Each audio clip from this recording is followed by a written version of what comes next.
voyez, nous sommes avec le représentant de l'OMS au Burundi et nous avons organisé cette conférence de presse pour communiquer à la presse les mesures qui vont être prises par rapport à l'épidémie de coronavirus qui sévit en Chine.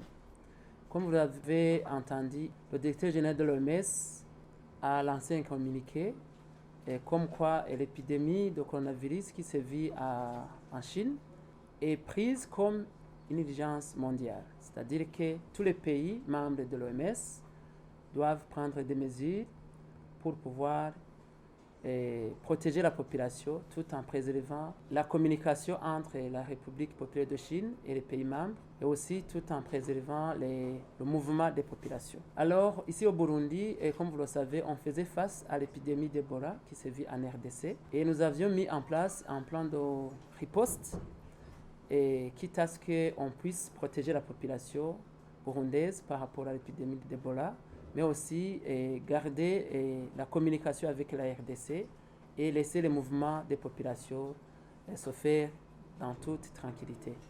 Alors, les équipements qu'on avait vont nous servir aussi de faire la prévention contre le coronavirus parce que, comme vous le savez, nous avons des appareils qui peuvent mesurer la température à distance, qui sont à l'aéroport. Nous avons des appareils GenExpert qui sont utilisés à l'aéroport.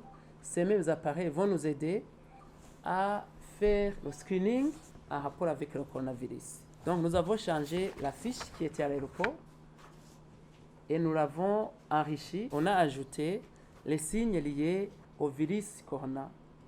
Alors, c'est quoi? C'est que celui qui présente des signes avec une fièvre, avec une toux, avec un écoulement nasal qui provient de l'Asie est pris comme suspect. Alors celui-là sera acheminé à l'hôpital Prince Regent. Nous avons prévu des chambres d'isolement pour qu'il reste là-bas pendant 14 jours. Et pendant ces 14 jours, nous allons faire des investigations, nous allons appliquer un traitement symptomatique puisque le coronavirus n'a pas de traitement actuellement, mais quelqu'un qui présente des signes d'infection respiratoire est pris en charge à travers les antipyrétiques pour diminuer la température, mais aussi le traitement de la pneumonie ou de l'infection respiratoire aiguë. Et pendant ces 14 jours, nous allons faire des prélèvements en collaboration avec l'OMS qui seront acheminés, je pense, si je ne me trompe pas, en Afrique du Sud, parce que c'est le seul laboratoire au niveau de l'Afrique qui peut isoler le souche de coronavirus. Alors, par rapport aux mesures qu'on va prendre, c'est que nous avons des prestataires à l'aéroport international de Bujumbura où on doit leur donner des respirateurs, des masques que vous connaissez, que vous avez vus, qui sont portés même en Chine ou à travers les autres pays qui font face à ce virus-là. Et ces respirateurs, ces masques vont protéger les prestataires. Même si quelqu'un est suspect, avant qu'il soit transporté à l'hôpital Prince Regent, les prestataires vont porter ces masques, mais aussi les prestataires qui sont au niveau des salles d'isolement, des chambres d'isolement vont porter ces masques. Ça protège contre tous les virus qui sont dans les lambia. Donc, le prestataire ne peut pas être contaminé.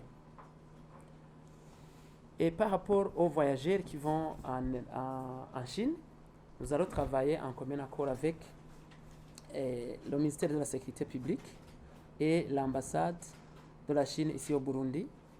Et nous aimerions que ceux qui font les voyages, comme l'OMS a recommandé que les pays membres ne peuvent pas arrêter les voyages, nous allons travailler en commun accord, en trilogie avec le ministère de la Sécurité et l'ambassade de la Chine ici au Burundi, le ministère de la Santé, pour qu'on puisse donner des enseignements aux voyageurs.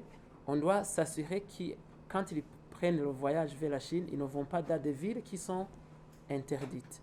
Alors ça, on va le faire en commun accord avec les chargés de la santé à l'ambassade de Chine ici au Burundi.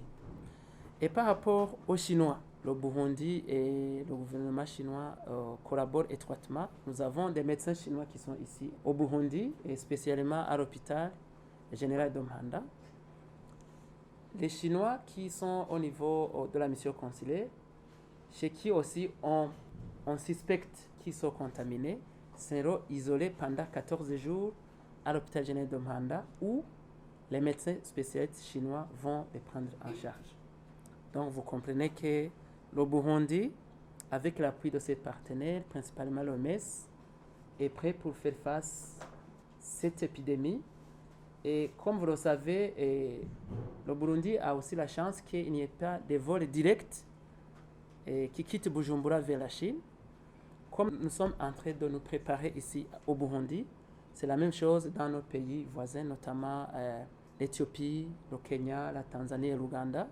Je dirais que c'est le premier niveau de prévention parce que nous, ici au Burundi, il y a les vols qui viennent des pays de la sous-région qui vont même mettre des dispositions pour que les populations qui entrent en Asie et qui vont de l'Asie vers l'Afrique puissent être screenées. Donc, nous allons être, je dirais, un tout petit peu protégés. Mais par rapport à ce que nous avons réalisé avec nos voisins de la RDC, pour faire face à l'épidémie d'Ebola, nous pensons que l'épidémie de coronavirus ne devrait pas faire peur à la population burundaise, tout en sachant que l'hygiène des mains, le lavage des mains avec du savon est primordial.